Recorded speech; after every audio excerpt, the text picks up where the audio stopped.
Assalamualaikum warahmatullahi wabarakatuh. Perkenalkan, nama saya Rizky Fariburyanto. Saya dari Fakultas Hukum, NIM 180245158. Saya mengambil mata kuliah tentang etika dan profesi tanggung jawab hukum. Saya kelas D. Dosen pengampu saya adalah Pak Ilham Julius Diantoro. Ya, pada pertemuan kali ini saya akan mencoba mempresentasikan materi terkait apakah itu tentang profesi, dan yang kedua adalah tentang profesionalisme. Ya, oke. Pertama-tama terkait tentang profesi. Profesi itu merupakan pandangan umum masyarakat tentang suatu jenis pekerjaan yang dapat kita jumpai pada setiap lingkungan yang ada, dan merupakan suatu seperti jalan untuk mencari sebuah rezeki atau yang kita disebut dengan nafkah untuk memenuhi segala jenis kebutuhannya kita sehari-hari. Oke. Pertama-tama mari kita saya akan menjelaskan terkait apa itu pengertian tentang profesi. Profesi menurut para ahli dapat saya terangkan sebagai berikut. Menurut ahli Mulyasa, profesi adalah sebuah pekerjaan yang membutuhkan pelatihan khusus atau penguasaan terhadap suatu pengetahuan, keahlian khusus suatu profesi, dan biasanya memiliki asosiasi profesi, kode etik, serta proses sertifikasi dan lisensi yang khusus untuk bidang profesi tersebut. Dan yang kedua, menurut Kusnandar, profesi adalah suatu kumpulan atau set pekerjaan yang membangun suatu set norma yang sangat khusus yang berasal dari pemerannya yang khusus di suatu masyarakat tertentu. Dan profesi menurut ahli kita yang ketiga adalah A.S. Mionir, yaitu profesi adalah aktivitas intelektual yang dipelajari termasuk dari pelatihan yang diselenggarakan secara formal maupun tidak formal, dan memperoleh sertifikat yang dikeluarkan oleh sekelompok atau badan yang bertanggung jawab pada keilmuan tersebut dalam melayani masyarakat. Menggunakan etika layanan profesi dengan mengimplementasikan kompetensi mencetuskan sebuah ide, kewenangan, keterampilan teknis, serta moral, membawa perangkat mengonsumsikan adanya tingkatan dalam masyarakat. Ya, akan saya lanjutkan terkait tentang apa itu profesi. Menurut pandangan saya terkait profesi adalah profesi itu sendiri adalah bagian dari pekerjaan dari setiap orang yang mencari nafkah demi memenuhi kebutuhan hidupnya, baik untuk kehidupan kita sehari-hari maupun untuk jangka hidup kita yang panjang.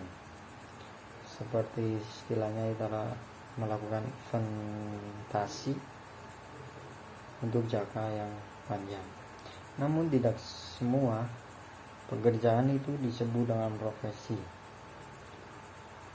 Lantas, profesi adalah suatu bentuk pekerjaan yang mengharuskan pelakunya memiliki keterampilan tertentu yang diperoleh melalui pendidikan formal, dan keterampilan tertentu bisa didapatkan melalui dengan dua cara.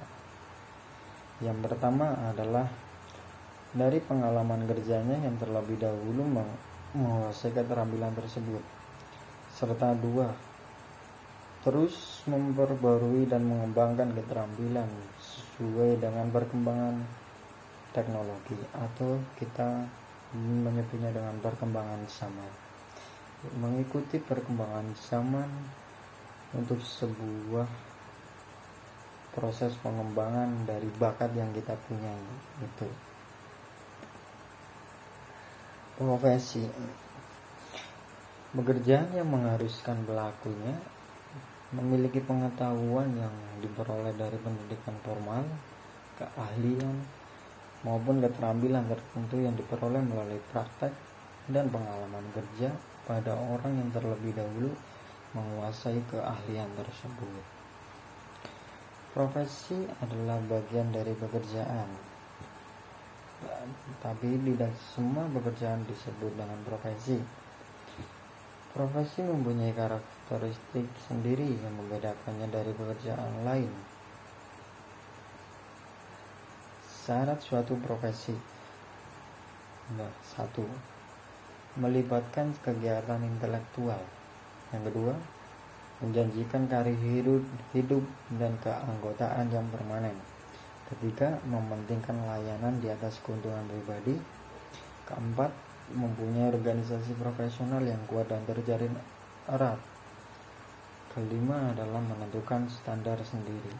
Dalam hal ini adalah kode etik. Baik, kita lanjut mengenai tentang ciri-ciri dari profesi.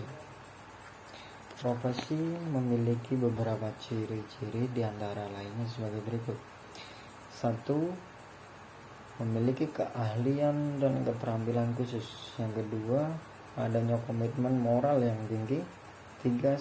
Seorang profesional adalah yang hidup dari profesinya. Yang keempat adalah mempunyai tujuan untuk mengabdi pada masyarakat. Yang kelima adalah memiliki sertifikasi maupun izin atas profesi yang dimilikinya.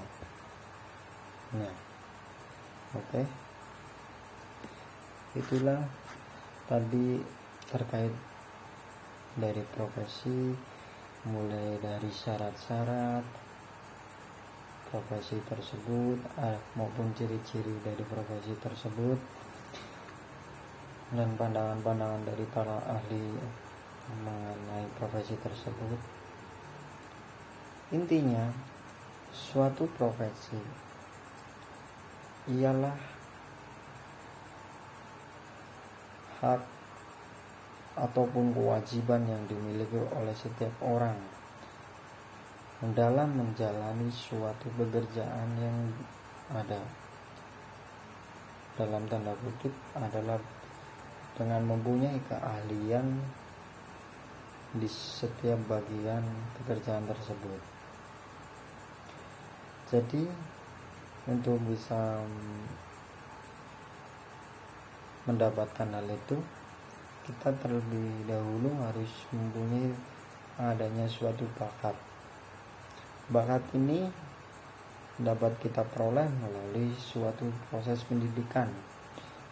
Bisa saya contohkan, misal untuk menjadi seorang advokat, kita itu harus berkuliah di suatu universitas, mengambil jurusan hukum. Itu yang pertama. Dan langkah yang kedua, apabila kita ingin menjadi advokat, kita harus mempunyai sertifikasi dengan cara kita melanjutkan studi kita ke perguruan yang lebih tinggi lagi untuk mengambil S2,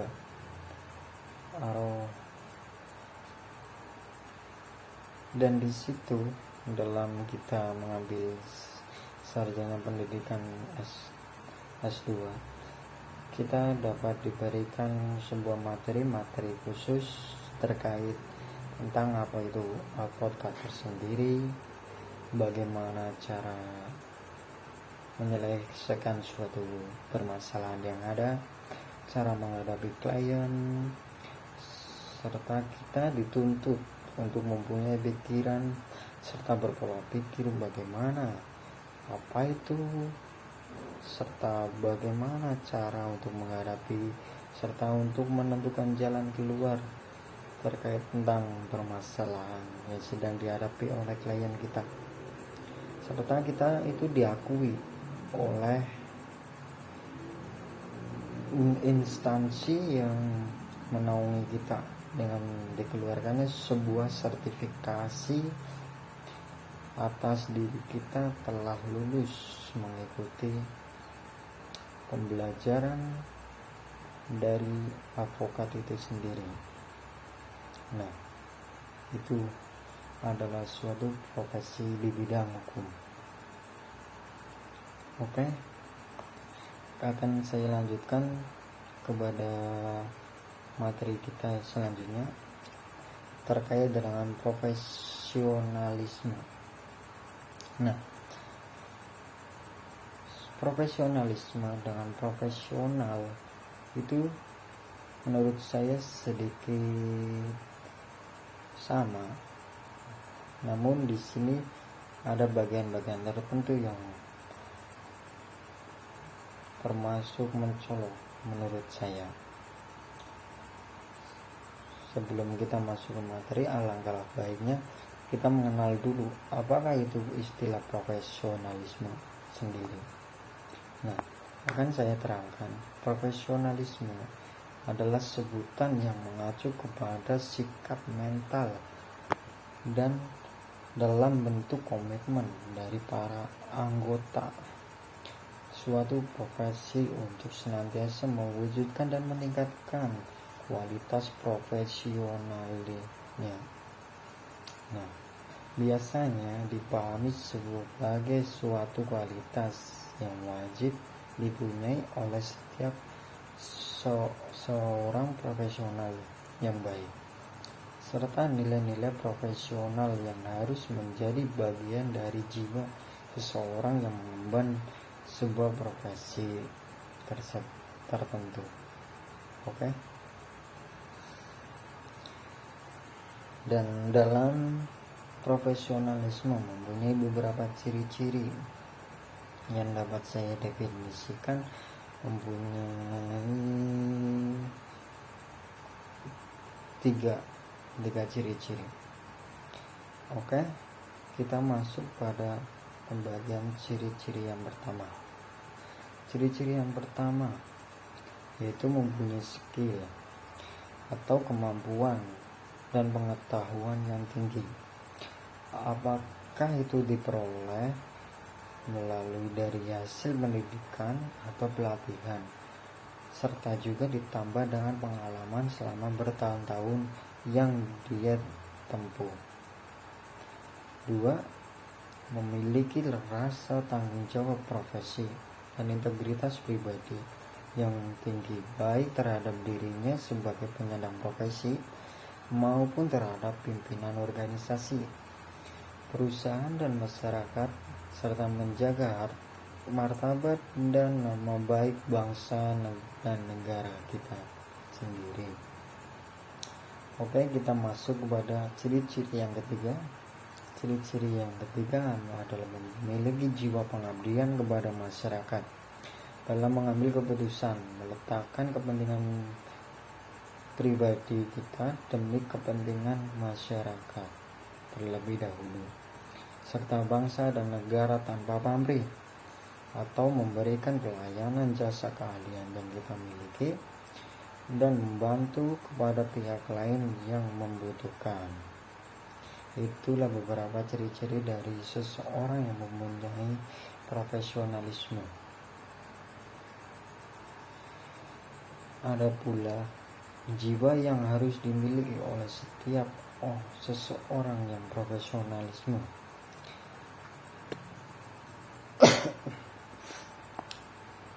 Saya contohkan di sini ada 5.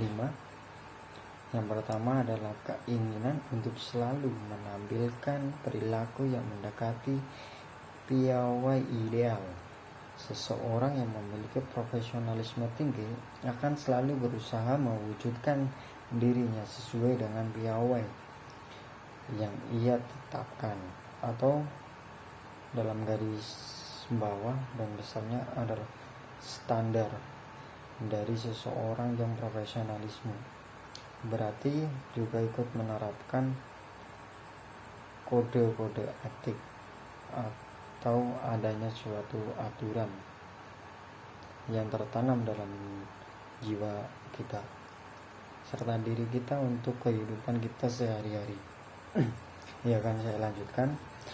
Ia akan selalu mengidentifikasi dirinya kepada seseorang yang dipandang memiliki kepiawaian tersebut.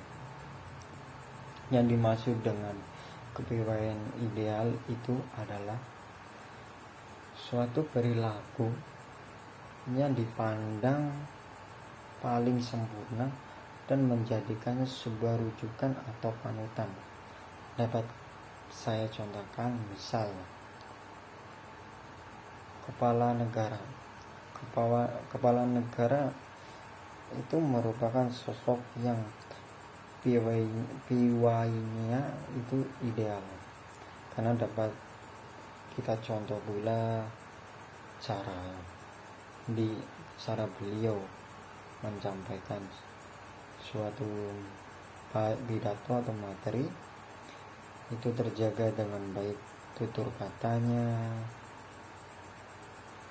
cara berpakaiannya, cara menjaga image sebuah negara berada di bahunya, itu merupakan suatu standar yang sangat internasional. Oke, kita langsung lanjut ke bagian yang kedua. Bagian kedua ini untuk meningkatkan dan memelihara image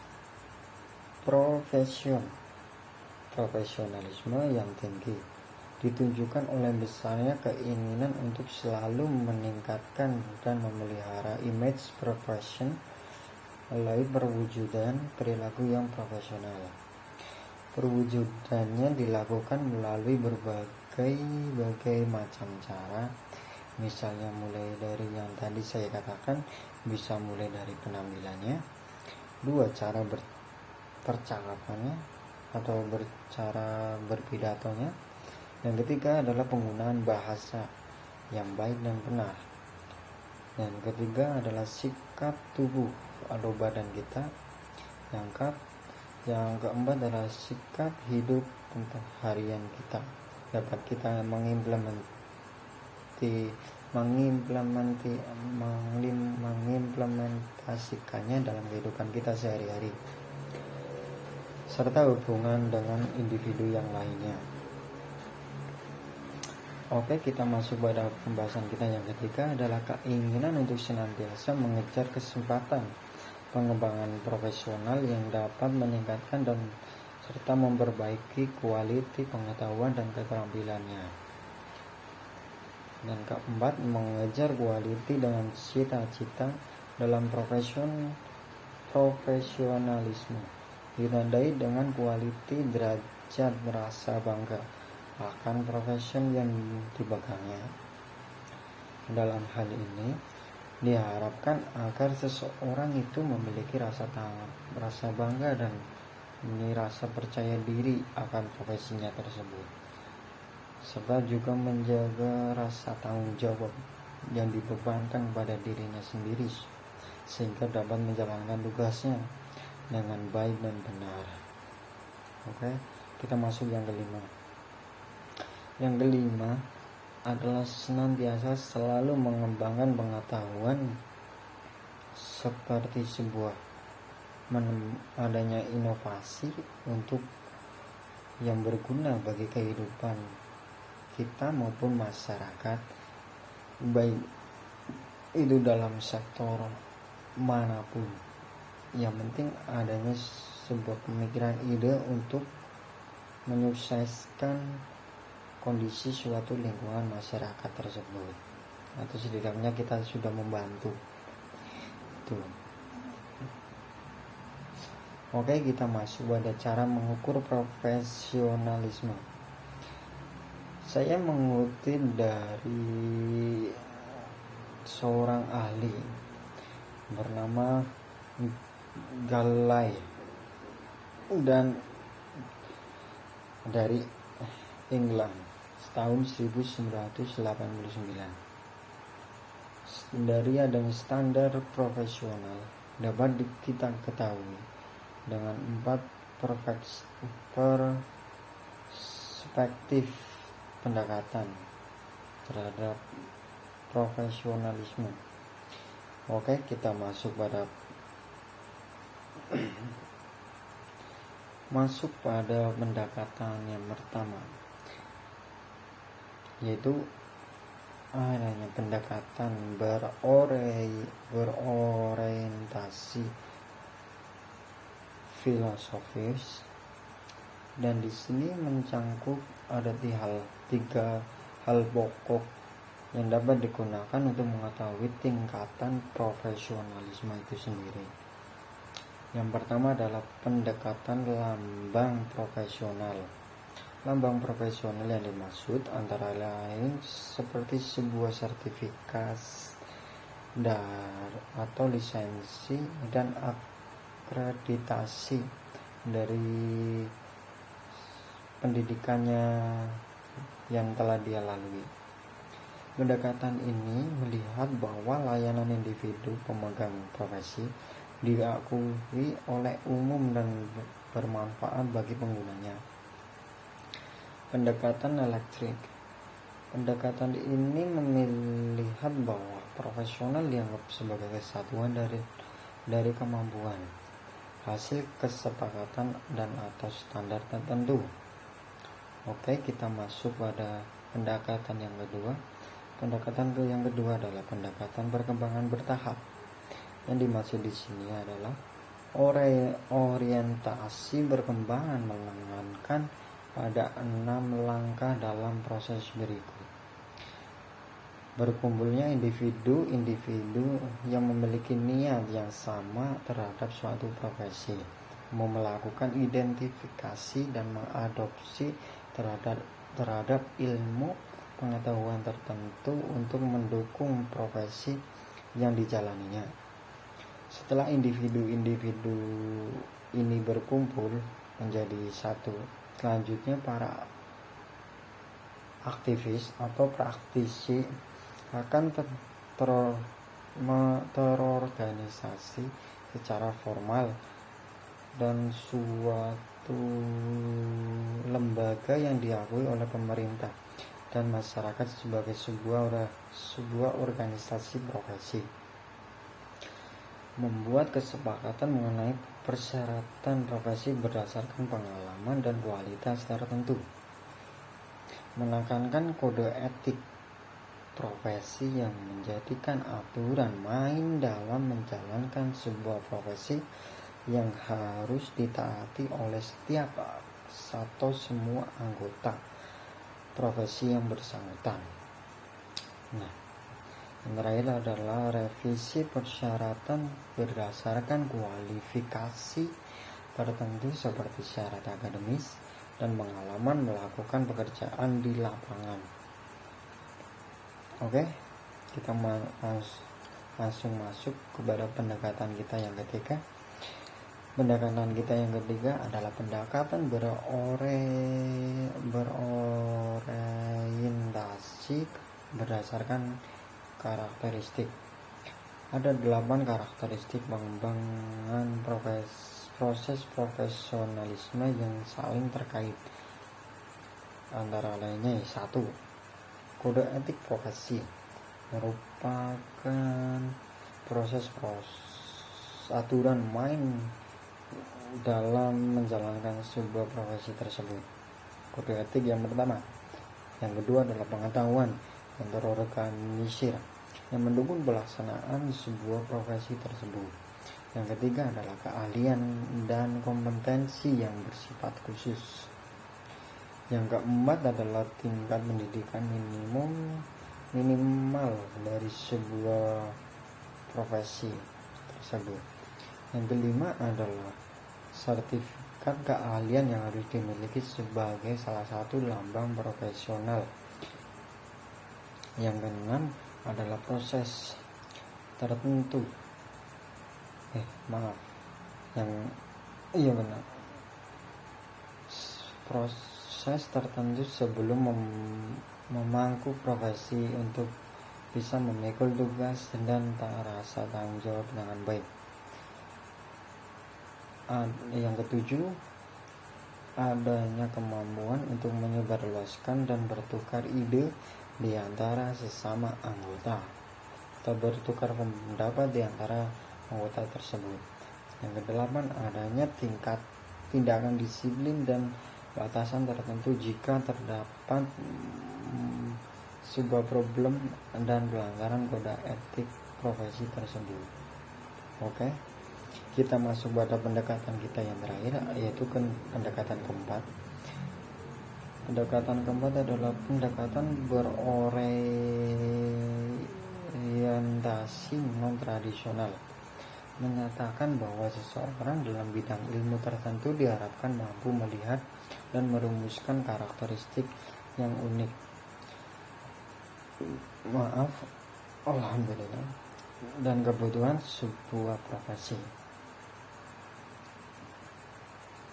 Dengan pendekatan-pendekatan yang dibahas di atas, dapat kita simpulkan bahwa mengukur profesionalisme bukanlah hal yang mudah, karena profesionalisme tersebut diperoleh melalui adanya suatu proses tahapan demi tahapan yang disebut dengan proses profesional, yaitu proses evolusi dalam mengembangkan profesi kita yang searah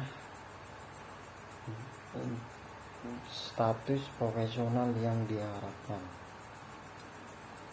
Seseorang karyawan yang profesional dalam bekerja memiliki ciri khusus yang membedakannya dengan karyawan lain. Mempunyai keterampilan yang sangat tinggi di bidang tertentu. Misal dalam sebuah karyawan pabrik, adanya bagian-bagian tertentu dari karyawan-karyawan tersebut yang tidak mungkin bisa dikerjakan oleh karyawan lain. Misal dalam hal yang saya kutip adalah pembagian mesin. Tidak semua orang di karyawan pabrik tersebut bisa melakukan perbaikan mesin yang terlalu rusak tersebut. Otomatis adanya sebuah teknisi untuk memperbaiki mesin-mesin tersebut yang rusak. Jadi seperti kayak karyawan-karyawan umum yang lainnya, itu tidak diperbolehkan atau diizinkan untuk melakukan suatu proses perbaikan tersebut, dikarenakan mereka tidak mempunyai skill juga tidak mempunyai sertifikat juga atas mesin tersebut, serta juga tidak mempunyai keahlian skill untuk dapat memperbaiki mesin tersebut. Berbeda dengan orang umum atau karyawan pabrik pada yang lainnya. Pandangan kita masuk, alhamdulillah kita sudah masuk pada bagian kita yang terakhir. Bagaimana kita masuk ke sesi tanya jawab? Misalnya kita ditanya sama seseorang, bagaimana sih seseorang dapat dikatakan yang itu sebagai seorang yang profesionalisme atau seseorang yang profesional? Akan saya jawab, setiap orang dapat melakukan kegiatan sesuai dengan kemampuan yang dia milikinya. Merupakan seseorang yang sudah melakukan suatu kegiatan untuk mendatangkan penghasilan bagi dirinya sendiri dan yang merujuk pada pelaku kegiatan tersebut adalah profesi. Itu. Dan apabila ada yang bertanya lagi, apabila kurang paham terkait dengan profesi merupakan jati diri kita yang ada di dalam diri, terkait adanya sebuah keterampilan atau skill yang kita miliki dan kita asah terus menerus sesuai dengan perkembangan zaman yang kita ikuti, itu dapat menjadikannya kita suatu mata pencaharian kita untuk kehidupan kita yang akan datang. Nah, seperti itulah sebuah profesi dapat dikatakan juga sebagai pekerjaan. Nah, berhubung waktu kita yang sudah cukup lumayan lama, apabila dalam penyampaian materi saya ada tutur kata yang kurang baik dan benar, mohon dimaafkan. Wassalamualaikum warahmatullahi wabarakatuh. Terima kasih.